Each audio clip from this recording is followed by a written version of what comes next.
Bismillahirrahmanirrahim. Assalamualaikum warahmatullahi wabarakatuh. Hamdan wa syukran lillah.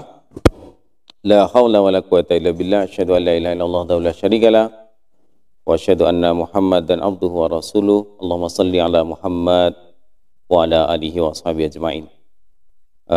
Anak-anakku, siswa SD Mutual yang luar biasa, hari ini saya akan menyampaikan satu tema yang menurut saya dahsyat banget maknanya, yaitu tentang rahmat Allah.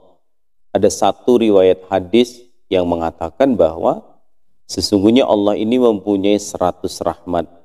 Satu diturunkan ke dunia dan 99 nanti diturunkan di akhirat. Rahmat itu apa? Dalam bahasa yang paling sederhana sebenarnya rahmat itu artinya kasih sayang. Cinta dan kasih sayang. Kita bisa membayangkan ya, hanya satu rahmat Allah yang dibagi ke 7 miliar manusia yang ada di bumi, plus makhluk lain, seperti hewan dan lain-lain. Tapi hanya dalam satu rahmatnya Allah yang satu tadi di antara 100, ada loh di antara kita ini yang peduli kepada orang-orang miskin. Seorang ibu berkasih sayang dengan anaknya. Seorang anak begitu care, begitu hormat kepada ayahnya. Kita melihat ada keluarga yang begitu harmonis, ada anak-anak mencintai anak yang lain, ada sahabat yang begitu dekat dengan sahabat yang lain, saling ta'awun. Ta'awun dalam konteks kebaikan sebagaimana yang dikatakan Allah, wa ta'awanu 'alal birri wa taqwa. Tolong menolong dalam konteks kebaikan dan takwa, dan itu tidak mungkin terjadi kalau tidak dalam bingkai rahmat Allah Subhanahu wa taala. Jadi anak-anakku, siswa SD Mutual, apalagi kalau kemudian kita kaitkan dalam konteks puasa Ramadan. Masya Allah, ini bulan berkah, ini bulan maghfirah, dan tentu saja ini adalah bulan yang penuh dengan rahmat Allah. Maka jangan sampai ada sisi-sisi waktu kita selama bulan suci Ramadan yang justru akan mendatangkan murkanya Allah. Contoh nih misalnya, ada di antara anak-anakku misalnya mencoba mencuri-curi waktu untuk menghabiskan dengan hal-hal yang negatif. Main HP, main game, atau barangkali bolong-bolong puasa tanpa ketahuan orang tua atau ketahuan guru atau ketahuan temannya misalnya. Atau beraktivitas apapun yang itu justru menghalangi datangnya rahmat Allah kepada kita. Yang harus dilakukan tentu saja bagaimana semua aktivitas kehidupan kita ini benar-benar aktivitas yang berkait dengan kecintaan Allah kepada kita. Apa saja contohnya? Nabi sudah mengajarkan kepada kita nih. Atau misalnya puasanya yang keren, 2, sholatnya yang bagus. Mau Anda sholat yang 11 rakaat tarawih atau yang 23, maka cari cara sholat yang baik. Bukan yang terlalu cepat, bukan yang kilat khusus, tapi yang tumak ninah, yang bacaannya murattal atau tartil, yang tidak tergesa-gesa, sehingga kita tidak hanya capek dalam gerakan rukuk dan sujud, tetapi juga ada kecintaan dan pahala Allah di sana. Kemudian sedekah misalnya di bulan suci Ramadan sangat dianjurkan, apalagi ada satu riwayat hadis yang mengatakan sesungguhnya puasa ini Allah sendiri yang menilai. Kasih sayang Allah tercurah, terlimpah luar biasa di sana. Maka jangan sampai sesuatu yang mengurangi, gitu kan, kemudian membatalkan, apalagi merusak puasa, itu benar-benar mendatangi kita. Jangan sampai. Jangankan sampai merusak, mengurangi pahala saja sebisa mungkin tidak terjadi. Apa sih contohnya? Misalnya marah atau emosional ya, temperamental dan seterusnya, atau muncul kata-kata kotor, atau mengeluh lapar, ya kan, kok panas banget, kok ngelak dan seterusnya. Ya memang manusiawi, tapi kan puasa emang begitu. Jadi nggak usah diucapkan saja kita sudah merasakan seperti itu. Maka jangan sampai ketika itu diucapkan ternyata malah menjadikan nilai puasa kita berkurang. Kalau begitu rugi kan?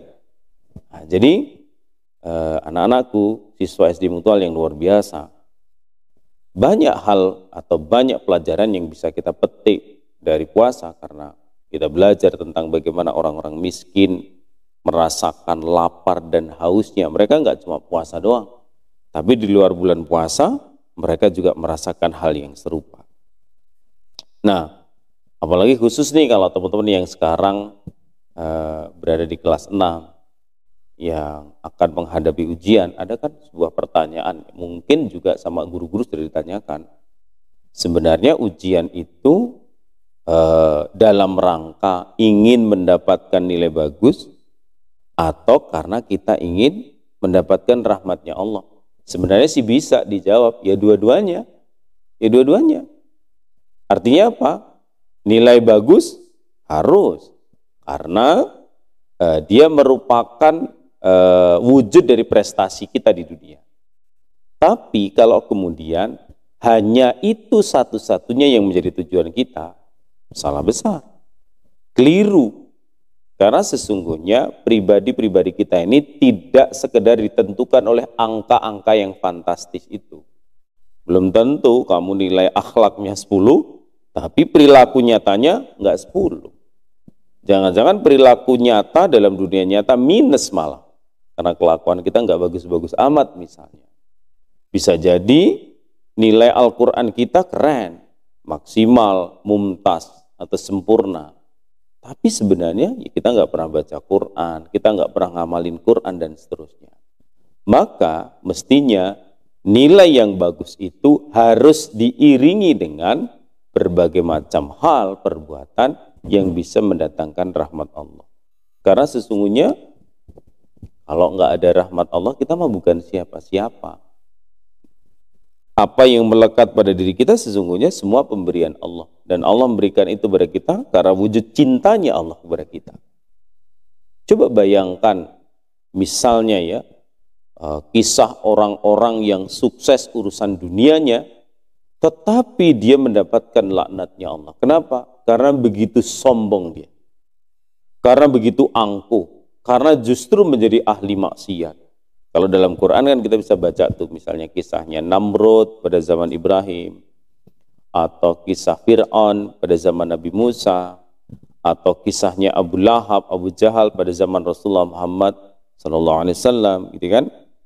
Kalau sekarang misalnya di dunia modern yang lagi viral misalnya itu yang YouTuber yang suka ngiklankan dirinya kalau beli apa-apa dengan kata-kata murah banget misalnya, gitu kan?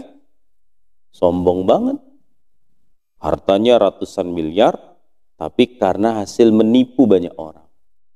Bahkan dia pernah bilang, Tuhan gak akan bisa memiskinkan saya karena ketika saya mau berbuat maksiat, ketika Tuhan mau marah, saya berbuat baik. Jadi Tuhan bingung tuh nilai saya. Sampai mengatakan begitu. Tapi bagi Allah, itu seperti membalikkan telapak tangan.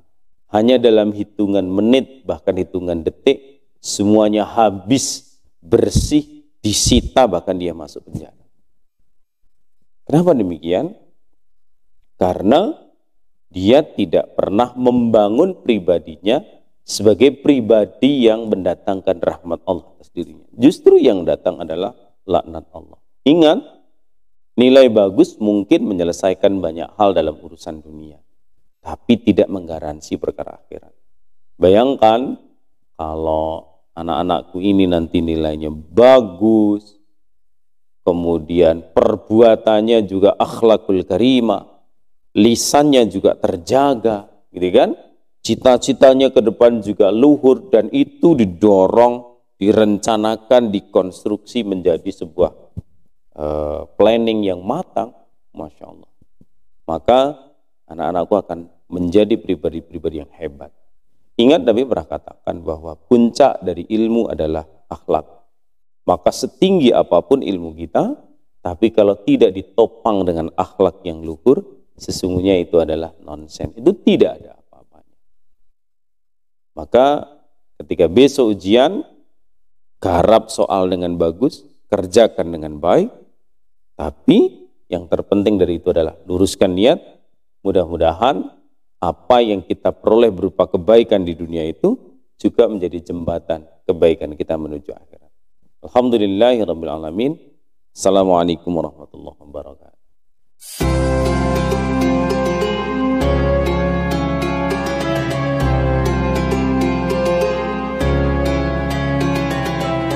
A'udzu billahi minasyaitonir rajim. Bismillahirrahmanirrahim. Wattini wazzaitun wa turi sinin wa hadzal baladil amin. Laqad khalaqnal insana fi ahsani taqwim. Tsumma radadnahu asfala safilin. Illal ladzina amanu wa amilus solihati falahum ajrun ghairu mamnun. Fama yukadzibuka ba'du biddin. Alaysa Allahu bi ahkamil hakimin. Shadaqallahul adzim.